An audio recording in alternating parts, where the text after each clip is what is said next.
नाजरीन अस्सलामु अलैकुम वरहमतुल्लाहि वबरकातुहू।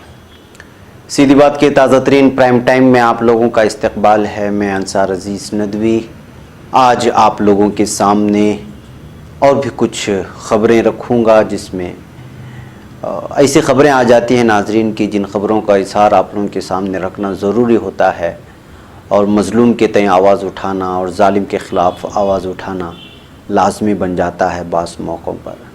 ऐसी कुछ हक़ाइक़ पर मबनी कुछ ख़बरें आप लोगों के सामने रखूँगा और तबसरा करूँगा। उससे पहले आप लोगों से दरख्वास्त है कि जिन लोगों ने हमारे चैनल को सब्सक्राइब नहीं किया वो कर लें और हमारी इन वीडियोज़ को दूसरों तक पहुँचाने में हमारी मदद करें। नाज़रीन, एक वीडियो हरियाणा से सामने आई हुई है जिसमें हरियाणा की कट्टर हुकूमत में पुलिस की बर्बरियत साफ तौर पर नज़र आ रही है। तफसीलात के मुताबिक हरियाणा की बीजेपी हुकूमत में पुलिस के ज़रिए शर्मसार करने वाला मामला सामने आया है। वाक़या फरीदाबाद के बल्लभगढ़ का है, जहां थाने में पूछताछ के दौरान एक खातून की पिटाई की गई। इस सिलसिले में फौरी कार्रवाई करते हुए दो हेड कांस्टेबल को मुअत्तल करने और 3 एसपीओ की खिदमत को फौरी असर से ख़त्म करने का हुक्म जारी किया गया है। वाक़या अक्टूबर 2018 का बताया जा रहा है, लेकिन वीडियो हाल ही में सोशल मीडिया पर वायरल हुआ है। पुलिस तर्जुमान के मुताबिक फरीदाबाद में पीर को इस सिलसिले में मुलजिम के खिलाफ ताज़ीरात हिंद के मुताल्लिक़ा दफ़ात के तहत मामला दर्ज किया गया है। वीडियो वायरल होने के बाद फरीदाबाद के पुलिस कमिश्नर संजय कुमार ने हेड कांस्टेबल बलदेव और रोहित को मुअत्तल करने और 3 एसपी और कृष्ण, हरपाल और दिनेश को बर्खास्त करने का हुक्म दिया है। गुज़िश्ता दिनों वाक़या का ये वीडियो सोशल मीडिया पर वायरल होने के बाद पुलिस को इस वाक़े की जानकारी मिली थी। इस मामले पर रियासती खातून कमीशन ने भी हरियाणा पुलिस को नोटिस जारी कर सख्त एतराज़ जाहिर किया था। खबरों के मुताबिक अब पुलिस मुतासिरा खातून की पहचान करने की कोशिश में मसरूफ़ हो गई है।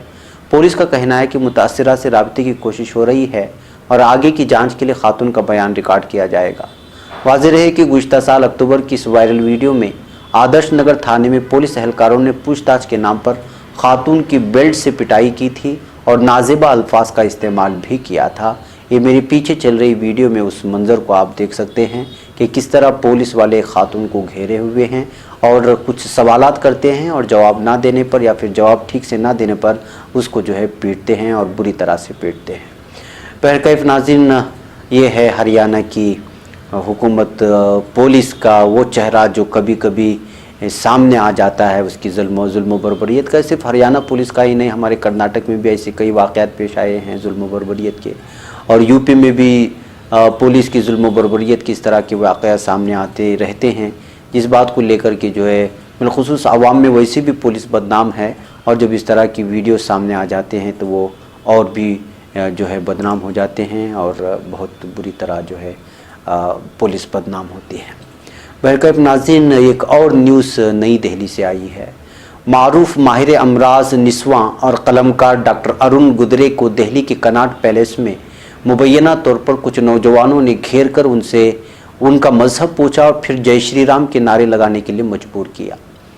दी हिंदू की रिपोर्ट के मुताबिक पुणे के रहने वाले डॉक्टर गदरे ने इस वाक़े से मुतालिक अभी पुलिस में मामला दर्ज नहीं कराया है। डॉक्टर अरुण के करीबी दोस्त ने बताया कि वाक़या 26 मई की सुबह का है। डॉक्टर अरुण गदरे ने यह पूरा वाक़या प्रेस क्लब ऑफ इंडिया के सदर और सीनियर सहाफ़ी अनंत बागायतकर को बताया। अनंत बागायतकर ने कहा वो डॉक्टर गदरे जंतर मंतर के पास YMCA में रह रहे थे। उनको अगले दिन बिजनौर में इंडियन मेडिकल एसोसिएशन के ज़रिए मुनाकिद प्रोग्राम में तकरीर करनी थी। जब वो सुबह की सैर पर निकले तो कनॉट पैलेस के हनुमान मंदिर के पास 5 से 6 नौजवानों ने उनको घेर लिया और उनसे उनका मजहब पूछा और जय श्री राम के नारे लगाने को कहा। बागायतकर ने कहा डॉक्टर गदरे इस पूरे वाक़े से हैरान और डरे हुए थे। हालांकि उन्होंने सोमवार को पुणे पहुंचने के बाद इस वाक़े पर रद्द-ए-अमल देते हुए इसको छोटा मोटा वाक़या करार दिया। उन्होंने इस पूरे वाक़े पर कहा मैं 26 मई को दिल्ली में YMCA के पास सुबह तकरीबन 6 बजे सैर पर निकला था। कुछ नौजवानों ने मुझे रोका और जय श्री राम के नारे लगाने को कहा। मैं थोड़ा हैरान था कि लेकिन मैंने नारा लगा दिया। इस पर उन्होंने कहा कि ज़ोर से नारे लगाओ। उन्होंने कहा मैं जाने लगा तो उन्होंने मुझे घेर लिया। हालांकि मेरे साथ कोई बदतमीज़ी नहीं हुई। मैं इसको आम नहीं करना चाहता था और ना ही इसके बारे में पुलिस में शिकायत दर्ज कराना चाहता था, क्योंकि मैंने इसको बहुत ही छोटा वाक़या समझा। मैं सभी से गुजारिश करता हूं कि इसको छोटा वाक़या समझे और किसी नतीजे पर नहीं पहुंचे। मारूफ डॉक्टर प्रकाश आमटे के साथ काम कर चुके डॉक्टर गदरे ने मरीजों के हुकूक, यूनिवर्सल सेहत और मेडिकल के निजी शोबे के समाजी ज़ाब्ते को फ़रोग़ देने की सिमत में काम किया है। नाज़रीन, ज़ाहिर सी बात है कि डॉक्टर गदरे जो हैं वो सामने जो है शायद किसी भी तरह के मामले से जो है इस तरह के जो है गुंडों से बचने के लिए इस तरह का बयान दिया हो कि कोई छोटा मोटा वाक़या समझ करके इसको भुला दिया। तो इस वाक़े से, इस न्यूज़ के बाद ये बात सामने आ रही है कि जो है सेकुलर माइंडेड डॉक्टर्स हो कि बहुत बड़ा तबका भी अब हिंदुत्व का नारा लगाने वाले गुंडों से बचा नहीं है। ये कभी भी कहीं भी पहुंच जाते हैं और फिर किसी को भी पकड़ करके जो है जय श्री राम के नारे लगाने पर मजबूर करते हैं। अगर यही सिलसिला चलता रहा और हिंदुत्व के दहशतगर्द और गुंडे इसी तरह जो है लोगों को परेशान करते रहे तो फिर जो है ये बहुत ही ख़तरनाक शक्ल इख्तियार करेगा आगे जा कर के। अब परसों ही एक टोपी निकाल करके कल हमने प्राइम टाइम में सारी तफसीलात रखी थी, अब ये न्यूज़ निकल कर के सामने आई है और ये बयान इसलिए सामने आया है, ये वाक़या इसलिए सामने आया है कि प्रेस क्लब ऑफ इंडिया के सदर और सीनियर सहाफ़ी के सामने इस बात को रखी गई है, तब जा कर के ये बात मंजर आम पर आई है। अगर ऐसा नहीं होता तो ये वाक़या भी सामने नहीं आता। जबकि डॉक्टर अरुण गदरी से नाम ही से पता चलता है और वो किस कदर मशहूर डॉक्टर थे, वो भी जब इस तरह के गुंडों से, हिंदुत्व के गुंडों से जो ज़बरदस्ती जो है नारे लगाने पर मजबूर कर रहे हैं, तो सोचिए कि जो है हिंदुस्तान किस जानिब बढ़ रहा है और हिंदुत्व के दहशतगर्द गुंडे किस तरह से जो वो निडर हो चुके हैं और रास्ते चलते किसी को भी पकड़ लेते हैं और धमकी आमेज़ अल्फाज में किसी को टोपी उतारने पर, किसी को जय श्री राम के नारे लगाने पर, किसी को भारत माता की जय कहने पर मजबूर कर रहे हैं। जब तक इन जैसे हिंदुत्व दहशतगर्दों को और गुंडों को लगाम नहीं कसेगा तब तक जो है ये मामला थमने वाला नहीं है। हुकूमत को और क़ानून को चाहिए कि इस तरह के लोगों के ख़िलाफ़ सख्त से सख्त कार्रवाई करे। बहरकैफ नाज़रीन, एक तीसरी ख़बर जो आप लोगों को पहुँचाना लाजमी है वो है पंजाब के लुधियाना की ख़बर। पंजाब के लुधियाना में एक निजी स्कूल ने फ़ीस जमा न कराने पर एक तालिब इल्म के हाथ पर फ़ीस रिमाइंडर का मोहर लगा दिया ताकि तालिब इल्म के माँ बाप को याद रहे कि उनको फ़ीस जमा करानी है। इंडियन एक्सप्रेस की रिपोर्ट के मुताबिक ज़िला एजुकेशन अफसर DEO ने जांच के हुक्म दे दिए हैं और कसूरवार पाए जाने पर कसूरवारों के खिलाफ सख्त कदम उठाने का यकीन दहानी कराई है। Punjab state commission for protection of child rights PSC-PCR का कहना है कि वो इस मामले में स्कूल प्रिंसिपल को तलब करेंगे। ये वाक़या पंजाब बोर्ड से मंजूर शुदा लुधियाना की STN स्कूल का है, जहाँ 7वीं क्लास में पढ़ने वाला तालिब इल्म हर्षदीप सिंह जुमा को इम्तिहान देने पहुंचा था तो स्कूल इंतज़ामिया ने फ़ीस जमा न कराने पर उसके हाथ पर मुहर लगा दिया। हर्षदीप के वालिद कुलदीप सिंह पेशे से ऑटो रिक्शा ड्राइवर हैं। उन्होंने स्कूल इंतज़ामिया पर इस्तेहसाल और जलील करने का इल्ज़ाम लगाया है।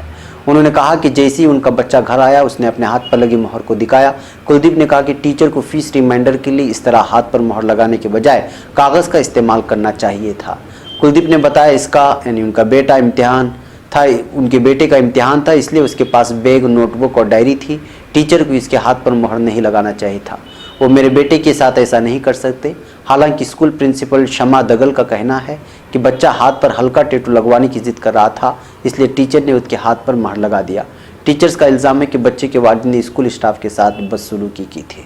बहरकैफ नाज़रीन, स्कूलों के सिलसिले में मुख्तलिफ़ खबरें आती रहती हैं कि किस तरह फ़ीस बढ़ाई जाती है यूनिफॉर्म के नाम पर और बुक्स के नाम पर और दीगर स्पोर्ट्स के नाम पर, किस तरह से जो है बच्चों के वालिदैन को लूटा जाता है। और आजकल एजुकेशन सबसे बड़ा तिजारत का अड्डा बन गया है और तिजारत का ज़रिया बन गया है। ऐसे हालात में जब इस तरह की खबरें निकल कर के आती हैं तो फिर एक मरतबा फिर टीचर्स और स्कूल का इंतज़ामिया जो है उन पर शक व शुबहात बढ़ने लग जाते हैं कि किस तरह का रवैया स्टूडेंट्स के साथ अपनाते हैं जब वो किसी की बिल, जब वो कोई फ़ीस अदा नहीं करते हैं। तो जाहिर सी बात है कि ये तो आम बात इस वक्त हो गई है कि अब एजुकेशन सिस्टम जो है पूरा तिजारती जो है लेन देन का एक सिस्टम बन गया है। लेकिन इसके बावजूद जो है लोग चूँकि अपने बच्चों को बड़ी से बड़ी और अच्छी से अच्छी तालीम देना चाहते हैं, इस वजह से वो इस एजुकेशन माफिया के हाथों मजबूर हैं। उनको माफिया ही कहा जा सकता है क्योंकि तालीम को जिस अंदाज में देना चाहिए था वो हाई फाई तालीम देने के नाम पर और बचपन से इंग्लिश में जो है पढ़ाने के नाम पर जिस अंदाज में वालिदैन का इस्तेहसाल करते हैं वो वाकई जो है काबिल तशवीश है। बहरकैफ नाजरीन, अब हम आगे बढ़ते हैं एक और ख़बर की जानिब। कर्नाटक की ख़बर है। कर्नाटक के बेलगावी में कल एक नौजवान, टीनेज नौजवान जो है वो जो है ख़ुदकुशी कर लिया था, जिसका नाम बताया जा रहा है शिव कुमार। ऊपर ये जो तस्वीर देख रहे हैं, और इस नौजवान के सिलसिले में ये मशहूर था कि ये गौरक्षक था, यानी कि गौरक्षक जो गुंडे होते हैं या फिर यूँ कहें कि जो गौरक्षक की जो तंजीमें बने होते हैं उसका एक अहम नौजवान था। इसने ख़ुदकुशी कर ली। जब इसने ख़ुदकुशी कर ली तो इस ख़ुदकुशी को जो है फिर क़वाराना जो है रंग देने के लिए बहुत सारे लोगों ने, बल्कि ख़ुद शोभा करंदलाजे जो एमपी है उसने जो है यहाँ तक ट्वीट कर दिया कि जो है ये गौरक्षक चूँकि था और हिंदुत्व तंजीमों से जुड़ा हुआ था, इस वजह से इसका मर्डर किया गया, इसका कत्ल किया गया। इसके कत्ल करने वाले वो लोग हैं जो गौकशी करते हैं, यानी गौ काटने वाले या फिर बीफ खाने वाले लोग। इस तरह की तरफ इशारा था कि जो एक मखसूस कौम की तरफ जो इशारा था कि उन्होंने मर्डर किया था। लेकिन अब ये बात सामने निकल कर के आई है और पुलिस पोस्टमार्टम में जो है ये निकल कर के आया है कि ये वाकई जो है उसने हिरे बागेवाडी नामी देहात में बेलगावी के उसने जो है इतवार के दिन ख़ुदकुशी कर ली है। और पोस्टमार्टम में ये बात साफ तौर पर सामने आ गई है और पुलिस ने इस सिलसिले में गलत रिमोर्स फैला करके फिर क़वाराना फसादात को और फैलाने की कोशिश करने और पूर्ण अमन माहौल में जो है भंग डालने की कोशिश करने वालों को, 2 लोगों को जो है वहाँ पर गिरफ़्तार भी कर लिया है। और वहाँ से जो बेलगावी के एमपी है वहाँ से भी उनके वहाँ के एमपी ने भी इस बात को जो है साफ तौर पर कह दिया है कि जो है ये मर्डर नहीं है बल्कि ख़ुदकुशी है। लेकिन अभी तक जो है शोभा करंदलाजे ने, जिन्होंने इल्ज़ाम लगाया था, उसने अभी तक इस ट्वीट को हटाया नहीं है और इस वक्त सोशल मीडिया में इनकी तस्वीर शेयर करके पूरे हिंदुस्तान में जो है बहुत सारी चीज़ें फैलाने की कोशिश कर रहे हैं। बहरकैफ एक और ख़बर है हमारे अनुपम खेर साहब की, जो मेरे पीछे तस्वीर देख रहे हैं। आपको मालूम होना चाहिए कि भोपाल में पेश आए हुए एक वारदात की पेश नज़र जो है गौतम गंभीर ने एक बयान दिया था कि ये सब चीज़ें नहीं होना चाहिए। लेकिन अनुपम खेर जो मशहूर अदाकार हैं वो बीजेपी के हमेशा सपोर्ट रहते हैं। उनकी अहलिया भी जो है बीजेपी से एमपी कैंडिडेट भी रही हैं, लेकिन वो हमेशा से जो है वो मुसलमानों के ख़िलाफ़ ही बोलते हुए नज़र आते हैं अनुपम खेर। इस मरतबा भी वो जो है जब से गौतम गंभीर ने उनको जब ये कहा कि जो ये नहीं होना चाहिए और मुसलमानों की तरफ उन्होंने अपने जब बात कही कि इस तरह का जुल्म नहीं होना चाहिए, तो फिर जो है ये मुसलमानों के ख़िलाफ़ उनको मशवरा देते हुए नज़र आए अनुपम खेर साहब कि जो है आप मशहूर होने के लिए इस तरह की बयानबाजियाँ ना करें, ग्राउंड में उतर कर के काम करें, हीरो बनने की कोशिश ना करें। इस तरह का ट्वीट अनुपम खेर ने करते हुए ये साबित किया है कि वो किस कदर जो है मुस्लिम मुखालिफ बन चुके हैं। बहरकैफ नाज़रीन, ये आज का हमारी तफसीलात थी और तबसरे थे जो आप लोगों तक पहुँचाना था। आज के लिए हमें यहाँ इजाज़त दें, कल फिर इंशाअल्लाह आपसे किसी और उन्वान के साथ मुलाकात होगी। अस्सलामु अलैकुम रहमतुल्लाहि व बरकातहू।